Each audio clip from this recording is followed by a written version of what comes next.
what's the leap for Trevor Lawrence? We saw obviously what happened last year, and you and I spoke during the regular season, and you said an inflection point was a long afternoon for him in the UK and London, and he said he wasn't going to make many mistakes like that anymore, and he learned quite a bit from it. We saw what happened in the playoffs last year, first half. That was a nightmare, big win, and then a scare, and you put a scare in the Chiefs for sure. What do you look at the leap for Trevor Lawrence now, Coach? Yeah, I think going into his year 3, year 2 with us as a staff, I think the way he played the back half of the season is the way he needs to start this year. There was a lot of confidence at the end of the year with him, and that's the next phase, right? It's putting all of that together, and we feel, or I feel too, like he's the guy that which he showed towards the end of the year. He can put the team on his back, and we don't want him to throw 4 picks and then throw 4 touchdowns. We'd rather him just throw the 4 touchdowns and win a football game. But he can do that. He's capable of putting the team on his back and finishing a football game and potentially winning. He did that against Baltimore. He did that against obviously the Cowboys. That was more of a pick 6 walk off there, but did some things late in the season that proved to us that he's our guy, and we're excited about that. And so for him to take that next step is just having that confidence, the way he ended the season, and start this year that way, and try to come out with a fast start and finish faster. Where does he, just in terms of mental aspect, leadership aspect, you just seeing the intangibles, having the front row seat you do, Coach Doug Pederson of the Jaguars here on the Rich Eisen Show, the I guess confidence that comes with having a seat at the table with Mahomes, Burrow, and Allen. He had that 4th seat last year for the Final Four in the AFC. Does that manifest in any way? Do you see it at all? I do see it. I think he's chasing that. I think he's close to putting himself, with that group, and he's very capable of putting himself with that group. Those guys have.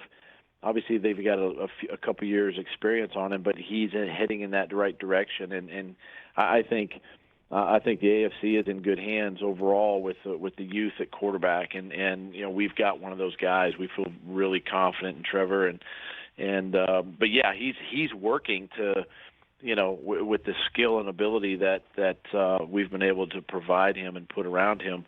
That's the next step, getting himself into that conversation, and he started doing that at the end of last season. And again, those are the things that, as we head into training camp this July and August, that's the growth, that's the leadership that we've seen. It just now has to continue to manifest itself each and every day. Yeah, and you're the only franchise in the division that didn't draft a quarterback, Doug.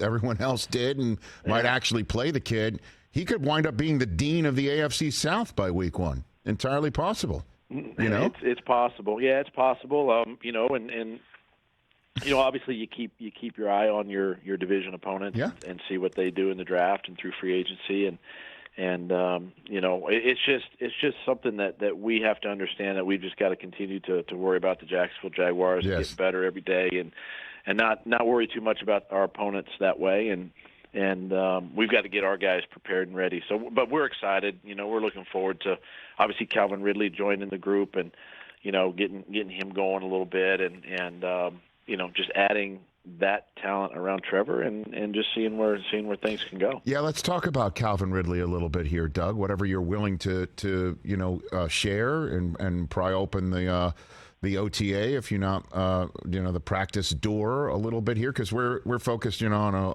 in the media. Odell is new in Baltimore, and DeAndre Hopkins is going to be new somewhere else, and all these young kids that got drafted at the wide receiver position, and you get Calvin Ridley, and I don't think anybody's talking about that kid at all. How is he looking to you, Doug? He looks extremely healthy. He looks fast. He's quick. He's physically he's in a good headspace. Physically where he's at. We understand he sat out the suspension. He missed a bunch of football and had some injury there in Atlanta. But for us as a staff too, he's one of those guys you just want to bring along. He's chomping so much and so bad, right? He wants to just he wants to get to the regular season. And we're like, whoa, pump the brakes. Let's get through this off-season program. But he's been a great addition to the receiver room, a veteran guy, with Christian and Zay and Jamal Agnew in there, and just a kid that really is hungry to play football again. And he definitely owns up to his mistakes and what he's done in his past, and he's put that behind him. And he's in a good place, and we're excited to get him and continue to let him work with Trevor. Catch the Rich Eisen Show every single day on the Roku channel, 12 to 3 Eastern, for free.